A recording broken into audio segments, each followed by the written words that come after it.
Looks like April. Feels like October. It is late May.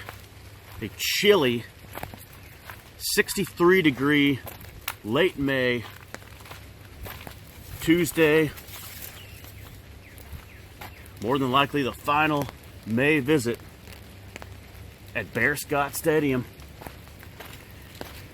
And it's going to be like this all week, which is really going to perk things up here. If we return Monday to Bearscott, hopefully a sunny day that day, for our first June visit of Bearscott Stadium. As you look at our legendary trail, this is it. The legendary trail.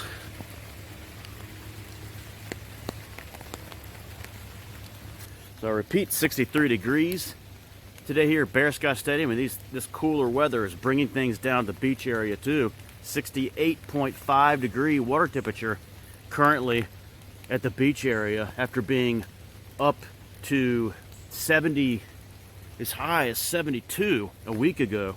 So we're going down a little bit. Last night's feature presentation, this one picked by General Peters, but really inspired by Darth Raider, who watched this early in the day, on Memorial Day.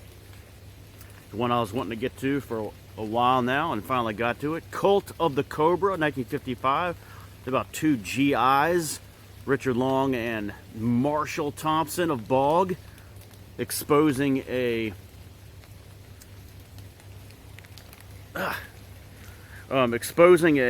killer snake goddess in New York. I like the New York scenes. Kind of like how this goes from like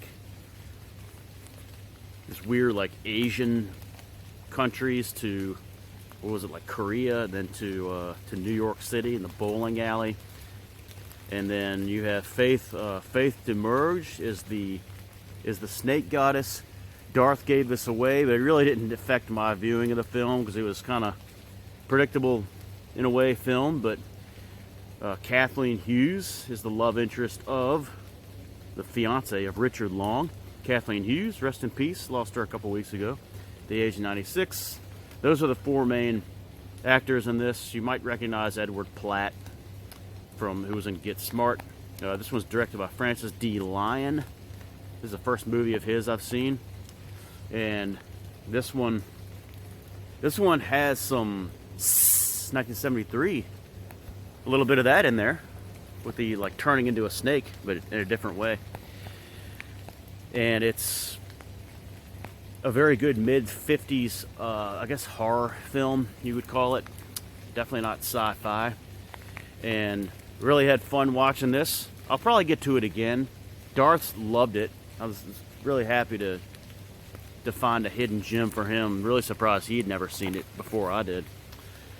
But this one feels more like one you slide into the January season of movie watching. Or probably more appropriately, the August season of movie watching. Speaking of the season of movie watching, we are in the final seconds of the spring season of movie watching. The first season of the movie watching year. We started back on March the 28th. It is now May the 27th. A couple months in, and we've knocked out 15 of the 16 must-watch films on that whiteboard, knocking them all out as you have to do it. Just one hanging, and it's Julie and Jack 2003, which we may not even get to until the last day of May, because that one's one you really want to watch on a sunny day. It has a lot of sunny atmosphere to it, but we'll see how that goes. So just one of the must-watches left. And then I was looking at the others that I had up there. There were 17 others. And we did a pretty good job. We've done a pretty good job with watching some of those so far. We've done, of the 17, let's talk about the others on the movies for spring season of movie watching. Disappearance of Flight 413 we got out of the way early. Embryo 1976. Didn't watch. Invasion of Inner Earth, 1974. Didn't watch that one. Field of Dreams, 1989, was on the others list. That one fits more into April, so probably won't get to that one. And then it could slide into the July season as an others too, if they had that Field of Dreams game. How Awful About Alan, 1972. Haven't seen that. Hill Number 1, 1951 was the Easter Sunday presentation. Happy Gilmore, 1996 is not going to happen. It's one you watch closer to the Masters. And then Ten Commandments is an Easter one, so didn't get to that one. Going All the Way, 1982. Watched that one last week. It's great to get that one in the spring season of movie watching. Comedy. All right. Friday the 13th is one I slid in there as a Mother's Day thing, 1980. That one is being shown at the Byrd Theater in Richmond, Virginia on June 13th. So, The Incredible Shrinking Man, picked by Andy Eddie 10 a couple weeks ago, 1957. Watch this one. Spring Break, 1983. Didn't get to that one. It's kind of a throw-in, but it was on the list. The Masters, 2025. Watch that one. And then A Night to Remember, 1958. Watch that one back in April, close to the Titanic anniversary. And Suddenly, 1954. Also watch that one. So we knocked out 7 of the 17 on the others. And there's a couple in there that I think I would probably remove altogether from the others. That would be Embryo, 1976, and Invasion of the Inner Earth, 1974. And probably move the Masters to the must-watch. I think that's more like a must-watch. Okay. All right, boys. It is. We're hoping for a clear up here at Bearscott, and I'll take you out there. I will take you out there shortly, but I want to first mention we lost a rock and roll great yesterday. Rick Derringer passing away at the age of 77. There was a song called Hang On Sloopy that was put out. Original title was My Girl Sloopy, put out in 1964 originally by a group called The Vibrations. And then a group called The McCoys recorded it with the title Hang On Sloopy. And it went to number 1 on the charts in October 1965. That is an 18-year-old Rick Derringer on the lead vocals on that number 1 hit. And he also did the song, there was a song called Rock and Roll Hoochie Coo. Sure you're familiar with that one. Johnny Winter, 1970. Didn't do too great on that. But Rick recorded his own in 1974, and it went to number 23 on the charts. That song is one that I've used to, I mentioned it as talking about DPCX Rock and Roll Hoochie Coo on there. And also, Rick Derringer did guitar on Edgar Winter hits Frankenstein and Free Ride. That's a talented guy.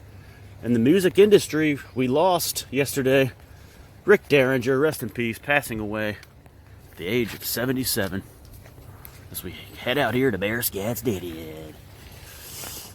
Look at this cave-like. Should I trim that with my lopping shears, or just leave it as is? What do you guys think? All right, so the Bearscott Stadium. It's like we might get a little clearing here, guys. May not need the umbrella. Hear birds chirping. I see. It looks a little clear now. This could be good. But I'm going to take you out here to the. Looks like they have done the work there at the center of Bearscott Stadium field. I showed you the big patch, the dirt patch, the big rectangle dirt patch out there.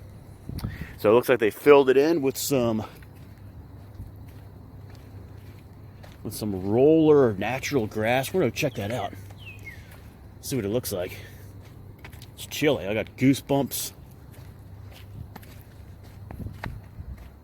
Since this is the last Bearscott Stadium visit of May, I'm going to check over here and see if there's any honeysuckles left.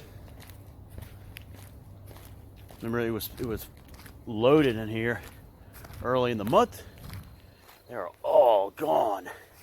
You might be able to find some stray ones like back over here, but on the other side. Look how nice this field looks. We're gonna walk out here to the center of the Bearscott Stadium field and see, you can see the new patch out here. Got a nice light green fill in here. Nicely done. Nope, it's natural grass, but they just, you can see how they put it in. Yep, nice rolled in. Very nice, nicely done. Definitely needed here at Bearscott. With all the community building they have out here. Could have gone out a little further, but a lot of community building, a lot of sports.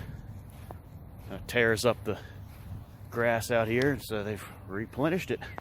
Looks really good, as usual. On top of it here at the legendary Bearscott Stadium. Happy May the 27th, everybody. 5 days left. Spring season. Movie watching. We're gonna knock out a good one tonight. With confidence. That's right. Have no fear, boys. Here it is.